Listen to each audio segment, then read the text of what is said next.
जय हिंद साथियों, स्वागत है आपका आपके ही यूट्यूब चैनल अमृता क्लासेस में। हम लोग मैथमेटिक्स में पढ़ रहे थे नंबर सिस्टम में हम लोगों ने बहुत सारे नियम इससे पहले पढ़ लिए हैं। आज हम लोग आगे के कुछ और रूल्स जो नियम हैं वो पढ़ेंगे। जैसे आज हम पढ़ेंगे इकाई का अंक ज्ञात करना। इकाई, दहाई, सैकड़ा, हज़ार आप लोगों ने तो बचपन से ही पढ़ा होगा। इकाई क्या होता है? सबसे पहले इकाई आता है, फिर दहाई आता है, फिर सैकड़ा, फिर हज़ार, 10,000, लाख, 10 लाख, इस तरह से होता है। कुछ चीज़ें इकाई के अंक के बारे में आप जान लीजिए। जैसे कोई भी अगर संख्या दी गई है तो इकाई का अंक क्या हो सकता है? इकाई का अंक या तो 0 होगा, 1, 2, 3, 4, 5, 6, 7, 8 एवं 9 ही होगा। इन्हीं संख्याओं में से कोई एक होगा। 0 से लेके 9 तक ही कोई संख्या हो सकती है। अब आपके सामने एक सिचुएशन दे दिया जाता है कि इतने संख्याएं हैं, इसको इतनी बार हमने मल्टीप्लाई किया, या कोई सी भी सिचुएशन दे दी जाती है। उसके बाद पूछा जाता है कि इसमें इकाई का अंक ज्ञात कीजिए। आज वही सारी चीज़ें हम सीखेंगे, इकाई का अंक ज्ञात करना। देखिए, इकाई के अंक ज्ञात करने में जो क्वेश्चंस पूछे जाते हैं, जैसे संख्याएं दे दी जाती है, उसके बाद उसका कोई घात लिख दिया जाता है। जैसे 2 to the power 4, 2 to the power 5, इस तरह से उसकी कोई घात दे दी जाएगी। उसके बाद आपसे पूछा जाएगा कि उसका इकाई का अंक क्या होगा। तो कुछ चीज़ें आप इकाई के अंक के जान लीजिए। जो सबसे पहला रूल है, अगर किसी संख्या के इकाई का अंक 0, 1 और 5 और 6, 0, 1, 5 और 6 हो तो हमेशा यही अंक प्राप्त होगा, चाहे उसका घात कुछ भी हो।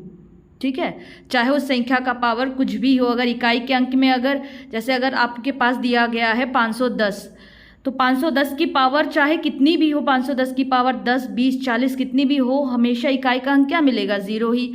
इसी तरह 511 हो तो 1 ही मिलेगा इकाई का अंक। 5 हो लास्ट में तो 5 ही मिलेगा। ये सारी। नेक्स्ट जो आपको याद रखना है वो ये है चक्रीय क्रम। मतलब चक्रीय क्रम का मतलब क्या है कि एक स्टेज के बाद वो फिर से रिपीट हो रही है चीज़ें। जैसे 1, 2, 3, 4, उसके बाद फिर वही 1, 2, 3, 4 ये रिपीट हो रहा है, तो उसे क्या कहेंगे? चक्रीय क्रम। तो चक्रीय क्रम कैसे होता है मैं आपको दिखा रही हूँ, एग्जाम्पल के थ्रू ही बता रही हूँ कि किस तरह चक्रीय क्रम होता है। जैसे आप समझ लीजिए कि 2 to the power 1 है, 2 to the power 1 है और इसका इकाई का स्थान क्या आ जाएगा? फिर 2 to the power 1 बराबर 2 आएगा।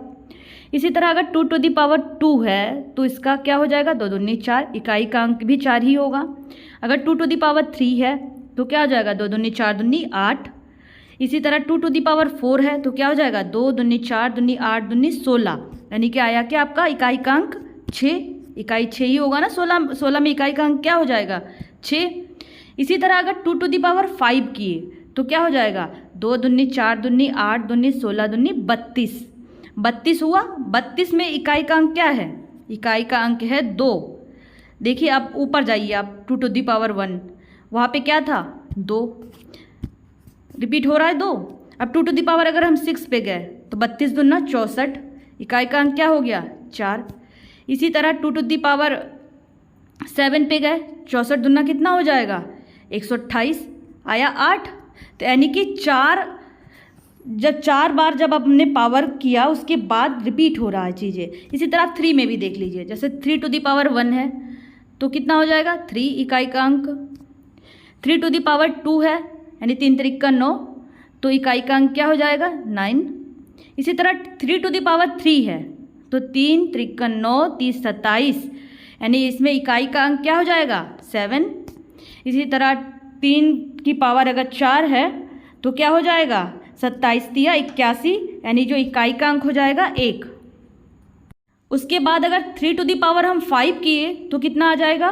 243, यानी कि इसमें जो इकाई का अंक है क्या है? 3। फिर से रिपीट हो रहा है चीज़ें, यानी कि 4 बार हमने पावर किया, उसके बाद जैसे ही हम 5वीं बार बढ़ रहे हैं तो क्या हो रहा है?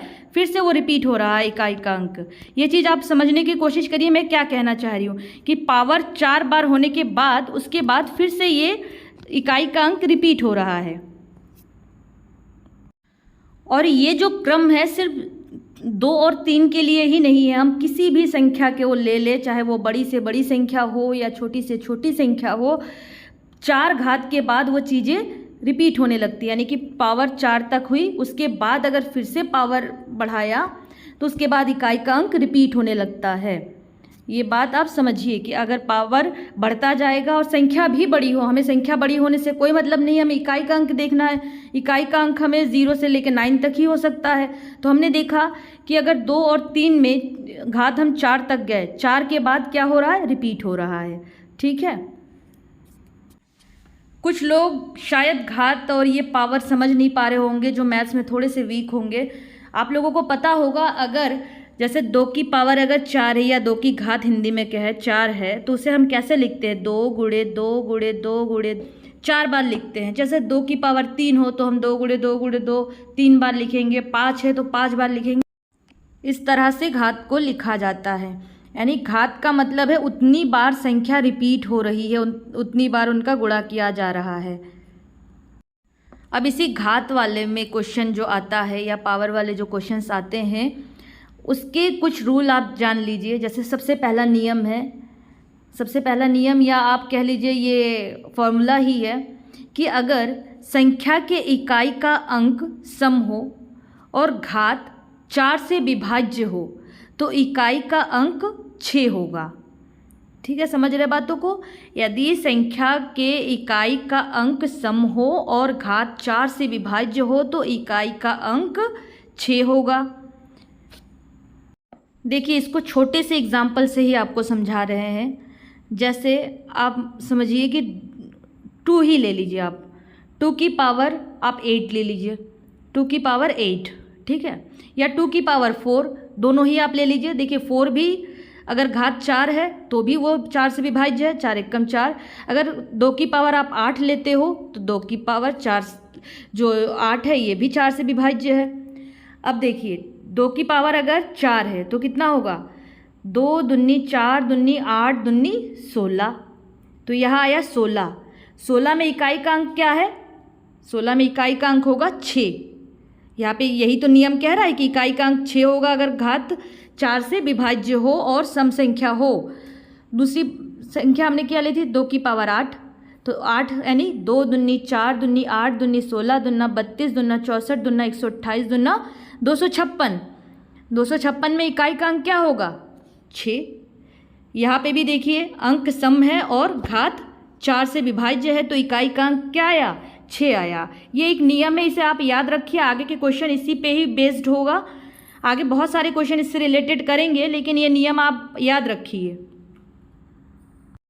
दूसरा जो नियम है वो है यदि संख्या के इकाई का अंक विषम हो और घात 4 से विभाज्य हो तो इकाई का अंक 1 होगा।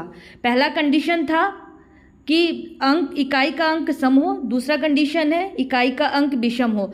लेकिन जो घात है वो हम दोनों कंडीशन में क्या है, 4 से विभाज्य होने चाहिए। देखिए एग्जाम्पल करते हैं, छोटी ही संख्या लेते हैं। जैसे 3 एक विषम संख्या है, इकाई का अंक भी यही है, 3 ही है इकाई। तो 3 की पावर हम 4 ले लेते हैं। 3 की पावर अगर 4 होगी तो क्या हो जाएगा, 3 गुणे 3 गुणे 3 गुणे 3, 4 बार करना है। यानी कि हो जाएगा 3 तिया 9 त्रिक 27 तिया 81। 81 में इकाई का अंक क्या हो जाएगा, 1। यानी कि अगर इकाई का अंक विषम हो और घात 4 से विभाज्य हो तो इकाई का अंक क्या आएगा, 1। ये है आपका दूसरा नियम। ये दोनों नियम आप याद रखिए, आगे इस पे बेस्ड हम लोग क्वेश्चन भी करेंगे। अभी हम लोग सारे नियम पढ़ रहे हैं, उसके बाद एक्सरसाइज हम लोग करेंगे, क्वेश्चंस हम लोग करेंगे जो प्रीवियस ईयर के हैं, वो सारे क्वेश्चंस हम लोग सॉल्व करेंगे। अभी तो हमने इकाई का अंक निकालना जाना, जब अगर घात दे दी गई हो किसी भी संख्या का तब हम लोग कैसे इकाई का अंक ज्ञात करते हैं। अब अगर इकाई का अंक हमें ज्ञात करना हो, संख्याएं अलग अलग टाइप की दे दी गई हो और उसमें मल्टीप्लाइड हो सारी संख्याएं, जैसे फॉर एग्जांपल आप समझिए, जैसे संख्याएं दी गई है 6892 मल्टीप्लाइड बाई 3568 गुणे 7239 गुणे 3624। इस संख्या का हमें इकाई का अंक ज्ञात करना है। इस पूरे संख्या का हमें गुणा करना होगा, उसके बाद इकाई का अंक ज्ञात करना है। क्या ऐसे ज्ञात करना है, क्या पूरे संख्याओं को हम गुणा करेंगे उसके बाद इकाई का अंक ज्ञात करेंगे? नहीं, इस तरह से हमें ज्ञात नहीं करना है इकाई का अंक। अगर हमें इकाई का अंक इस तरह की संख्याएं दे दी गई है तब निकालना है, तब हम सबसे पहले क्या करेंगे, तो सबसे पहले हम ये करेंगे कि जो भी संख्या है, जैसे 6892, 6892 में इकाई का अंक क्या हो जाएगा? 2, उस 2 को ले लिया। उसके बाद 3568, इसमें इकाई का अंक क्या हो जाएगा? 8, 2 गुणे 8, इसको ले लिया। फिर 7239, इसमें इकाई का अंक क्या हो जाएगा? 9, इसमें हमने इकाई का अंक ले लिया 9, यानी 8 गुणे 9। उसके बाद 3624, इसमें इकाई का अंक क्या हो जाएगा? 4। तो 2 गुणे 8 गुणे 9 गुणे 4 बराबर कितना हो जाएगा? 2 अट्ठे 16, 16 नवैया 144, 144 गुणे 4 बराबर कितना आ जाएगा? 576। यानी 576 में जो आपका इकाई का अंक ही पूछा है, हमें पूरा 576 नहीं लेना है।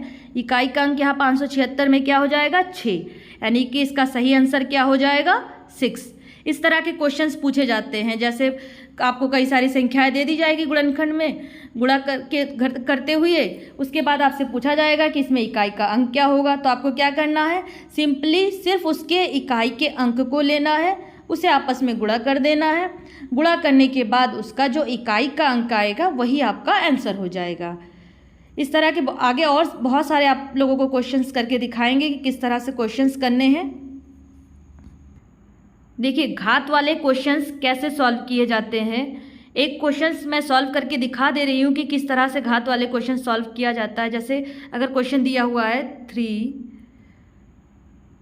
6, 8, 3, इसके पावर दे दिया गया है 169। अब पूछ रहा है कि इसमें इकाई का अंक क्या होगा। अगर इसका इकाई का अंक हमें ज्ञात करना है तो सबसे पहले हम क्या करेंगे? इसके पावर को लेंगे।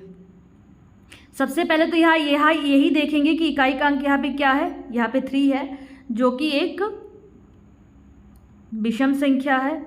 अब हमें पूरे संख्या को नहीं लेना है, सिर्फ 3 को लेना है। 3 की पावर 169 लिख दीजिए। अब इसका जो इकाई का अंक होगा वही होगा हमारा पूरे संख्या का इकाई का अंक।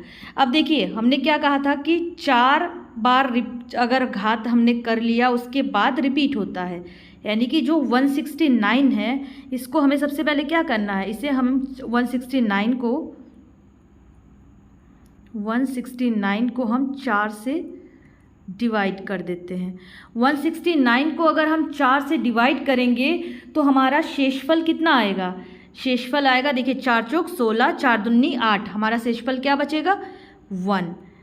हमें शेषफल लेना है 169। जो भी यहाँ पे घात दिया रहेगा उसे हम सबसे पहले क्या करेंगे? 4 से डिवाइड कर देंगे। हमेशा चाहे कोई भी क्वेश्चन हो, हमेशा घात को हम 4 से डिवाइड करेंगे। क्यों? क्योंकि हमने देखा कि 4 बार पावर करने के बाद वही चीज़ें फिर से रिपीट होती है, तो हम 4 से इसे डिवाइड करेंगे। 4 से डिवाइड करने के बाद जो शेषफल आएगा, शेषफल हमारे यहाँ क्या आया? 1।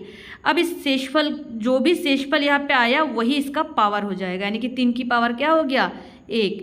यानी कि इसमें जो इकाई 3 की पावर 1 का मतलब क्या हो गया? 3। तो यानी कि इसका जो इकाई का अंक क्या आया? 3। यानी कि इस क्वेश्चन जो इतना बड़ा दिया हुआ था 3683 की पावर 169, इसमें इकाई का अंक ज्ञात करने के लिए बोला था। तो इकाई का अंक हमें ज्ञात करना है, तो सबसे पहले क्या लेना है? उसका इकाई का अंक। इकाई के अंक का अब हमें उसके ऊपर पावर लगाना है।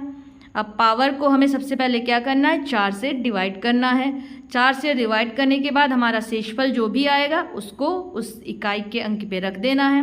3 की पावर 1 किया तो हमें मिला 3। यही पूरे संख्या का इकाई का अंक हो जाएगा, यही हो जाएगा आंसर। ठीक है। आज के क्लास में हमने पढ़ा संख्या में इकाई का अंक ज्ञात करना। आगे इससे रिलेटेड क्वेश्चंस भी करेंगे और भी कुछ रूल्स है, उसे पढ़ने के बाद संख्या पद्धति से जितने भी क्वेश्चंस यूपीएसआई में पूछे गए हैं सारे क्वेश्चंस उससे रिलेटेड करेंगे। आज के क्लास में बस इतना ही। Thank you. जय हिंद।